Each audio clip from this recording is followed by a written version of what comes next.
பிசிபேலாபாத் எப்படி பண்ணுறதுன்னு பார்க்கலாமா. ஃபஸ்ட்டு பவுடர் அரைக்கிறதுக்கு ஸ்பெஷல் பவுடர் இது அரைக்கிறதுக்கு எல்லா சாமானும் வறுத்து வச்சுட்டுருக்கேன். இதில் என்னென்ன சாமான் உங்களுக்கு பார்த்தாலே தெரியும். நான் டீட்டெயில் வீடியோ போஸ்ட் பண்ணுறேன். ஸோ அந்த பவுடரை வந்து நல்லா வறுத்து அதை அரைச்சி வச்சுட்டாச்சு.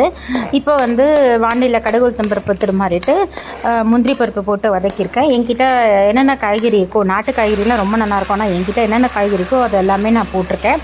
போட்டு நல்லா ஒரு வதக்கிட்டு அதுக்கு தேவையான தண்ணி கொட்டி நல்லா வந்து அதை காய்கறி வேக வைக்கிறதுக்கு டைம் கொடுத்துட்டேன். அதுக்கப்புறம் வந்து புளிஜலம் ஆட் பண்ணியிருக்கேன். புளிஜலம் வந்து நல்லா கொதிக்கணும் பாருங்கள். இப்போது நல்லா வந்து அது கொதித்து நல்லா தள்ளன்னு வந்துடுது. ஸோ இந்த டைமில் தனியாக சாதமும் பருப்பும் வந்து நான் குழைவாக வந்து வேக வச்சு வச்சுட்டுருக்கேன். ஸோ புளிஜலம் அந்த காய்கறியோட கொதிச்சப்புறம் இந்த சாதத்தை வந்து அதோடு ஆட் பண்ணிட்டேன்.